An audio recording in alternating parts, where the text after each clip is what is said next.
صل على محمد وآل محمد۔ میں آپ کا استقبال ہے۔ آج کی یہ داستان ایک قریے کے بارے میں ہے، ایک شہر کے بارے میں ہے جو اللہ کی نعمتوں کا شکر ادا نہیں کرتے تھے اور اللہ کی دی ہوئی نعمتوں کو ویسٹ کرتے تھے اور اسے برباد کرتے تھے۔ آج ہمارے یہاں شادی کے موقع پر، کسی پروگرام کے موقع پر اتنا کھانا برباد کیا جاتا ہے، اتنا کھانا برباد کیا جاتا ہے کہ جس کی کوئی انتہا نہیں ہے، اور وہ کھانا ہم لوگ بہت آسانی کے ساتھ پھینک دیا کرتے ہیں، جسے کھانے کے لیے لوگ سالوں ترسا کرتے ہیں، سالوں ترسا کرتے ہیں۔ اللہ اکبر۔ اور بعض اوقات چونکہ یہ دن، یہ ایام عزاداری سید الشہداء علیہ السلام کے بھی ہیں، مجلسوں کا تبرک لوگ احترام نہیں کرتے، تبرک لے لیتے ہیں اور اس کو استفادہ نہیں کرتے، اس کو کھاتے نہیں ہیں، کیونکہ تبرک زیادہ ہوتا ہے۔ مولا کے نام پر لنگر بٹ رہا ہے، کھانا بٹ رہا ہے، کھلایا جا رہا ہے، اور لوگ زیادہ سے زیادہ تبرک لے لیتے ہیں، اور جب نہیں کھا پاتے تو اسے کوڑے پہ پھینک دیتے ہیں۔ اللہ اکبر، خود دیکھا ہی نہیں آنکھوں سے، کوڑے پہ پھینک دیتے ہیں، شرمالوں کو، روٹیوں کو، بریانی کو، کھانے کو۔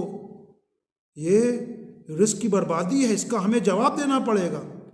اہل بیت علیہ السلام یہاں تک کہ نجاست میں بھی اگر روٹی گر جاتی تھی اسے نکالتے تھے، اسے چومتے تھے، اسے روٹی کو اگر کوئی رزق گر جاتا تھا اسے آنکھوں سے لگاتے تھے۔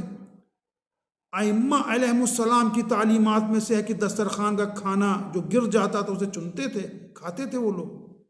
کھانے کو برباد نہیں کرنا، ہمیں تبرک امام حسین علیہ السلام کا احترام کرنا، عام کھانے کا ہمیں احترام کرنا ہے، تو تبرک کا احترام۔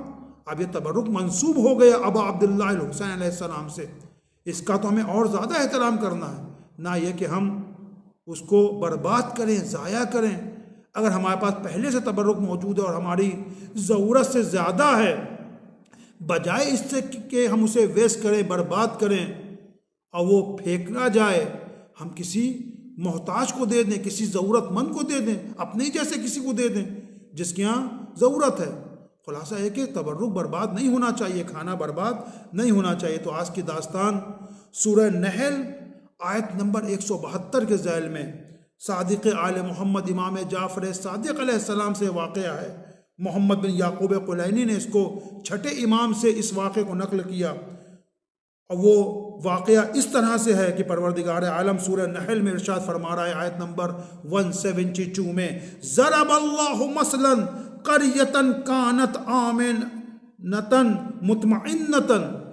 پروردگار عالم ایک قریے کی، ایک شہر کی مثال دے رہا ہے، کانن آمنۃ مطمئنۃ، وہ امن میں تھے، سلامتی میں تھے اور مطمئن تھے، خوشحال سے، سیٹسفائی تھے، کمفرٹ میں تھے۔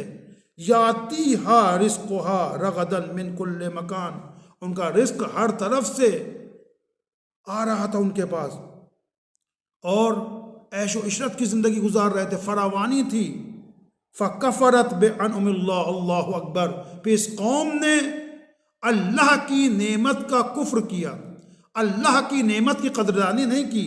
فَأَذَاقَهُ اللَّهُ لِبَاسَ الْجُوعِ وَالْخَوْفِ، پس اس کے بعد پروردگار عالم نے اس قوم کو لباس جو اور خوف، بھوک اور خوف کے لباس سے آراستہ کیا، یعنی ان کے اوپر بھوک کو مسلط کر دیا اور خوف کو مسلط کر دیا۔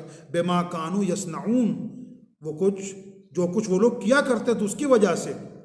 تو امام نے فرمایا کہ یہ آیت اس قوم کے لیے ہے، اس قریے کے لیے ہے جو ایک نہر تھی، ایک ندی تھی جس کا نام سرسار تھا۔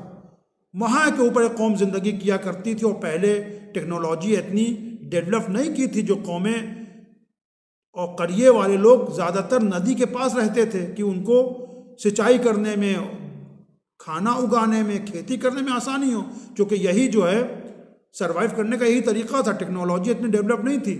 تو یہ قوم بھی سرسار ندی کے کنارے زندگی کرتی تھی، ان کے پاس اتنا زیادہ رزق تھا، اتنا زیادہ رزق تھا، اتنی فراوانی تھی۔ یہ قرآن کہہ رہا ہے یاتیہا رزقہا، ان کا رزق رغدا من کل مکان، ہر طرف سے ان کے پاس رزق آ رہا تھا۔